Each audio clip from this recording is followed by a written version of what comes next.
ሞዴል የገጠር መንደሮች አርሶ አደሩ ጤናማና ክብር ያለው ህይወት እንዲመሩ ታስቦ በጠቅላይ ሚኒስትር ዶክተር አብይ አህመድ ሐሳብ አመንጭነት በሀገሪቱ የተለያዩ አካባቢዎች እየተተገበረ ይገኛል። ይህም በመላ ሀገሪቱ ተግባራዊ እንዲደረግ አቅጣጫ ተቀምጧል። ሞዴል የገጠር መንደሮቹ ቀላል ወጪ የሚጠይቁና በአካባቢው በሚገኙ ግብዓቶች የሚገነቡ መሆናቸው ተግባሩን ምቹ ያደርገዋል። በደቡብ ምዕራብ ኢትዮጵያ ህዝቦች ክልል ገዋታ ወረዳ ሜዳቦ ቀበሌ ወጣቶች የሸክላ ምርት ላይ እንዲሰማሩ እየተደረገ ይገኛል። እኛም በዛሬው ዝግጅታችን በዚሁ ዘርፍ የተሰማሩ ወጣቶችን የሥራ እንቅስቃሴ እናስቃኛቸዋለን። እስከ ፕሮግራሙ ፍጻሜ አብሮነታችሁ እንዳይለየን በአክብሮት የምጋብዛችሁ የፕሮግራሙ አዘጋጅ ትዕግስቱ ጴጥሮስ ከቴክኒክ ባለሙያው ዋሲሁን አለማየሁ ጋር በመሆን ነው። መልካም ቆይታም። በሞዴል የገጠር መንደሮች አማካኝነት ከጓሮ በቂ ፍራፍሬ ፕሮቲንና የተመጣጠነ ምግብ የሚሰጥ ምርት ካለ የሚራብ አርሶ አደር እንደማይኖር እውን ነው። በአካባቢው ከሚገኙ ግብዓቶች የተሻለ መኖሪያ ቤት በመገንባት የአርሶ አደሩ ህይወት ተቀይሮ ማየት ከተቻለም በሀገር አቀፍ ደረጃ ትልቅ ለውጥ ማምጣት እንደሚቻል ታምኖበት ወደ ስራም ተገብቷል። የገዋታ ወረዳ ዋና አስተዳዳሪ አቶ አርጋው ኃይሌም የብልጽግና ፓርቲ በቀጣይ ከያዛቸው ዋና ዋና ግቦች አንዱ የጭቃ ቤቶችን በመቀነስ ሞዴል የገጠር መንደሮችን መፍጠር መሆኑን ይገልጻሉ። አሁን አዲስ የስራ መስክ እና ወቅቱ የሚፈልገው እንደ ፓርቲ በአጠቃላይ ሞዴል መንደር ለማድረግ ባስቀመጠው ግቦች ውስጥ አንዱ የጭቃ ቤትን ወደ ሸክላ በመቀየር ሰዎች የራሳቸውን ኑሮ በሚያምር መንደር እንዲኖሩ ፓርቲያችን በትኩረት ከሚሰሩት ስራዎች አንዱ የሸክላ ቤት ነው። ይህ ተግባር ኢትዮጵያ ውስጥ የሚታሰበውን ለውጥ ለማምጣት ከፍተኛ እገዛን ያደርጋል። በዚሁ መነሻነት በወረዳው ሜዳቦ ቀበሌ በማህበር የተደራጁ ወጣቶች በሸክላ ምርት እንዲሰማሩ በስልጠና የተደገፉ ተግባራት እየተከወኑ ይገኛል።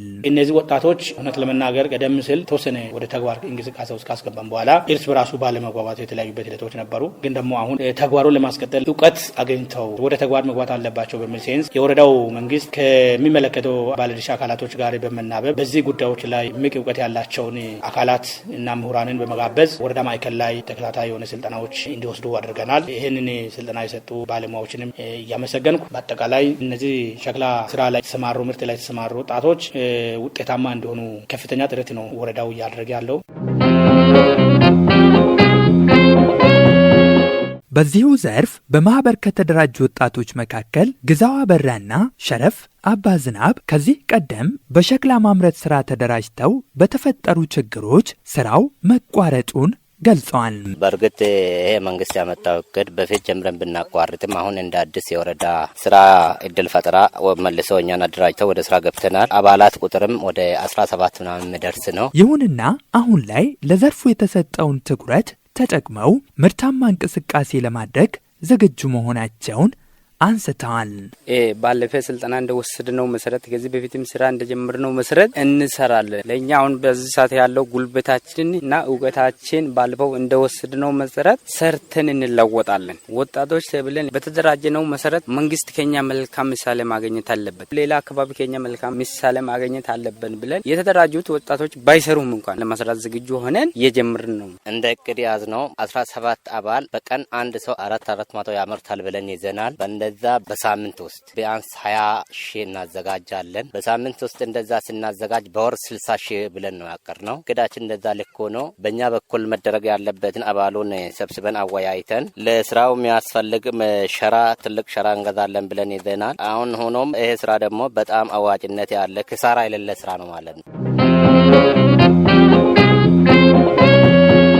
ይህን ስራ ሰርተን ለራሳችንም ኑሯችን ቀይረን ለአካባቢም ጥሩ ነገር እናሳያለን በሚል ነው ቆርጠን የተነሳ ነው። ከዚህም በፊት እንግዲህ በእኛ ዞንም ሆነ በእኛ አካባቢ ያልተለመደ ስራ ነው፣ አዲስ ስራ ነው ማለት ይቻላል። ከዚህ በፊት ከጅማ ዞን ነው ገሻ፣ ገዋታ፣ ሳይለም፣ ግንቦ፣ ቦንጋ ዙሪያም ቢሆን ራሱ የሚያመጣ ማለት ነው። አሁን ይህም ምርት አምርተን የእኛ አካባቢ ህብረተሰብ እንዲጠቀም የሚያደርግ ስራ እንሰራለን ብለን ቆርጠን ተነስተናል። ወጣቶቹ ዘርፉን ውጤታማ ለማድረግ ተግባር ተኮር ስልጠናዎች ወስደዋል። ይሁንና የምርት ማድረቂያ ሼድና መሰል ድጋፎች እንዲደረግላቸው ጠይቀዋል። በእርግጥ ያው ለማስታወስ ያህል እንጂ የወረዳ መንግስትም ሆነ የወረዳ ስራና እድል ፈጠራ እየተከታተሉን ነው። ስልጠናም አሰጥተዋል። ጥሩ ነው። ግን ቢሆንም ይሄ ቦታ ላይ የሚያስፈልገን ነገር ምንድነው? ሼድ ያስፈልጋል። ሼድ ቢያንስ 20 በ12 የሚሆን ሼድ እዚህ ፊት ለፊት እንሰራለን ብለን ይዘናል እቅድ። ያን ለማሰራት ቆርቆሮ በስማር ያስፈልጋል። መንግስት ይሄን እንዲተባበርልን የሚለውን እየጠየቅ ነው። እነሱም ያው ይተባበራሉ የሚል ሙሉ እምነት አለን። የሚያስፈልጉ ብዙ ነገሮች አሉ ለኛ ቤት ተሰርቶ እዛው ስለማድረግ። በመቀጠል ደግሞ ማቴሪያሎች ብዙዎች አሉ። ሸራ ያስፈልጋል። ከሸራ ውጪ ደግሞ አካባ፣ ፖርካ፣ ዛፓ እንደዛ የመሳሰሉ ብዙ ነገሮች አሉ። ይሄ ለምንድነው አሁን እኛ ዛሬ ሰርተን እዚህ ጥለን ከሄደን ዝናብ ያበሰብሰዋል። ስለዚህ ያ አድራሽ ወይ ደግሞ መናፈሻ ነገር ሰርተን እዛው እስከሰራን ሸክላችን አይጎዳም። ወጣቶቹ እንግዲህ ለመስራት አሁን ዝግጁ ሆነው ብርቱ ሆነው የተንቀሳቀሱ ነው አሉት። ይሄን ሸክላ ብንሰራ እንለወጣለን፣ እንጠቀማለን። ደግሞም ለቀጣይ ትውልዶች ምሳሌ ይሆናል። ሰርተን የምንጥለው ሳይሆን ሰርተን የሆነ አሻራ ነገር አስቀምጠን የምንሄድ ይሆናል ብዬ ነው ተስፋ ማደርገው በዚህ ላይ። ወጣቶቹ በሙሉ አቅማቸው ወደ ተግባር ሲገቡም ሞዴል የገጠር መንደሮችን ከመፍጠር በተጨማሪ የአካባቢውን የሸክላ ምርት እጥረት የሚቀርፍ ይሆናል ያሉት ደግሞ የወረዳው ስራና ክህሎት ጽሕፈት ቤት ኃላፊ አቶ ተረፈ ገብረ ጊዮርጊስ ናቸው። ይህን ስራ ለመስራት ስናስብ አንደኛ ምርቱ በአካባቢ አለው የለም የሚለውንም እንደ መነሻ ሁኔታ ወስደናል። ሁለተኛ አሁን ባለው ሁኔታ መንግስት ከሚሰጣቸው ትኩረቶች ውስጥ አንዱ ጭቃ ቤቶችን የመቀነስ አቅጣጫዎች አሉ። ይህንንም ታሳቢ አድርገን ወጣቶችን ስልጠና ለመስጠት መጀመሪያ አደራጅተናል። ስናደራጅ 2 ሴትና 16 ወጣቶች አጠቃላይ 18 ወጣቶችን ከደካ ኮንስትራክሽን ኮሌጅ ጋር በመተባበር ስልጠና እንዲወስዱ አድርገናል። ከምርቱ አኳያ ስንነሳ እዛ ምርት ላይ ትኩረት ያደረግነው ቅድም ባልኩት ልክ አንደኛ የመንግስት ፖሊሲ ውስጥ ተካቷል። ጭቃ ቤቶችን መቀነስ የሚል እንደ ግብ የተያዘበት አግባቦች አሉ። ይሄ ደግሞ በአንድ በኩል ለወጣቶች የገበያ ትስስር ይፈጥራል፣ ውጤታማነቱንም ከፍ ያደርጋል የሚለውንም በአንድ በኩል ወስደናል። ሁለተኛ ብዙ ካፒታል አይፈልግም። ስራ ብዙ ካፒታል አይፈልግም። የተወሰኑ ድጋፎች ብቻ ከተደረገ ውጤታማ የሚያደርጉ ስራዎች ናቸው የሚል እምነቱንም እንደ ጽሕፈት ቤት ይዘናል። ይሄ ብቻም ሳይሆን ምርቱ ከዚህ በፊትም እስካሁን ድረስ እየመጣ ያለው ከጅማ ነው። ከጅማ ደግሞ ስመጣ አጠቃላይ እንደኛ ወረዳ ወይ እንደኛ ዞን ብቻም ሳይሆን እንደ ደቡብ ምዕራብ ክልልም ቢሆን እንደዚህ አይነት ምርት ማምረት አልተጀመረም። ይህንንም እንደ መነሻ ሀሳብ ወስደናል። ይህን ወስደን ነው ስልጠና የሰጠነው። በዚህ አግባብም ያው ወደ ተግባር የገቡበት ሂደቶች አሉ። ግን በዛ ብቻ ይበቃሉ ተብሎም አይጠበቅም። ከኛ የሚጠበቁ ነገሮች አሉ። እንደ ጽሕፈት ቤትም ከወረዳ መንግስትም ከዞንም ድጋፍ ከተደረገ ደግሞ እነዚህ ልጆች ለዚህ ለወረዳችን ብቻም ሳይሆን ለዞን ብቻም ሳይሆን አጠቃላይ ለክልሉም ይበቃሉ የሚል ተስፋ አለን። ሞዴል የገጠር መንደሮች የምግብ ሉዓላዊነትን ለማረጋገጥ ወሳኝ ናቸው። በወረዳው በዚሁ ዘርፍ ለተሰማሩ ወጣቶች የተለያዩ እገዛዎች እየተደረጉ መሆኑን የገለጹት ኃላፊው በቀጣይም አስፈላጊውን ሁሉ ድጋፍ ለማድረግ ከሚመለከታቸው አካላት ጋር በመሆን እየተሰራ እንደሚገኝ ገልጸዋል። መስሪያ ቦታ ወይም ሼድን ከማዘጋጀት አኳያ መጀመሪያ ስልጠና ስንሰጥም እንደ ሀሳብ አነስቷሉ። እኛም ደግሞ ስልጠና ከሰጠን በኋላ እንደ መስሪያ ቤት መተን አክሽን ፕላን አወጥተናል። አክሽን ፕላን አወጥተን ያው ለወረዳ መንግስት ሰጥተናል። ወረዳ መንግስትም ሀሳቡን የተቀበለበት አግባቦች አሉ። ለነዚያ ወጣቶች የሚያስፈልጋቸው ቆርቆሮ ያስፈልጋል፣ ምስማር ያስፈልጋል፣ አካፋ፣ ገሶ፣ ገጀራ፣ የተለያዩ ማቴሪያሎች ያስፈልጋሉ። ቅድም እንዳየው ያን ሞልድ እንደ አካባቢ ነው የሰሩት። መጀመሪያ ኮሌጅ ለናሙና መጥተዋል።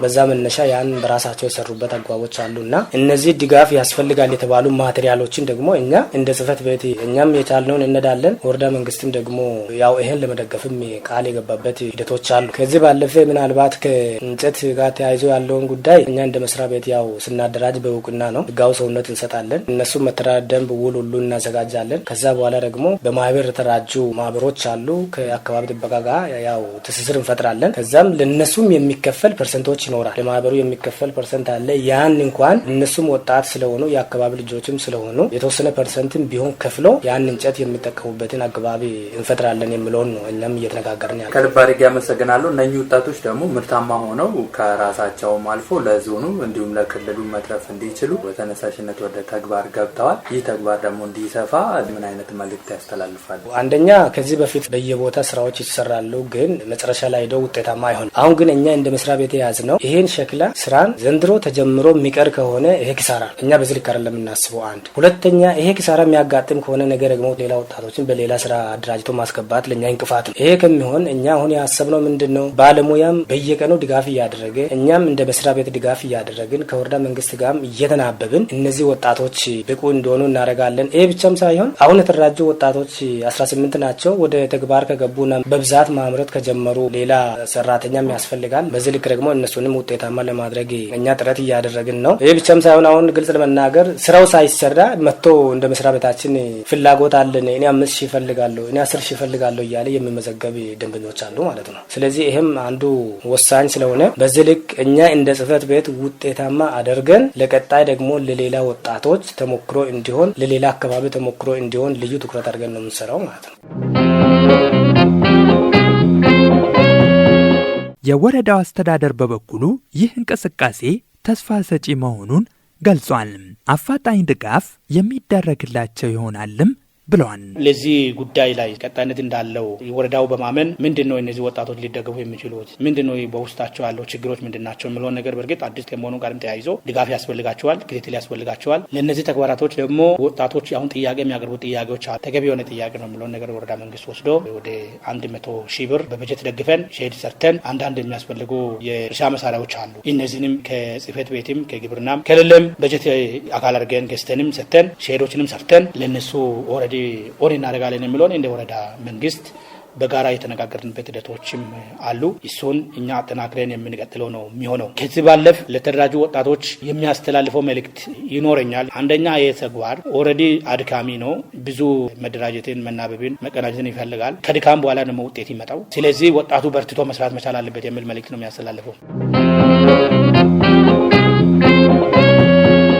ውድ አድማጮቻችን ሞዴል የገጠር መንደሮች አርሶ አደሩ ጤናማና ክብር ያለው ህይወት እንዲመራ ፋይዳው የጎላ ነው። ይህንን እንቅስቃሴ መደገፍ ደግሞ ለተወሰኑ አካላት ብቻ የሚተው ሊሆን አይገባም እያልን የዛሬውን ፕሮግራም በዚሁ ቋጨን። ሰላም።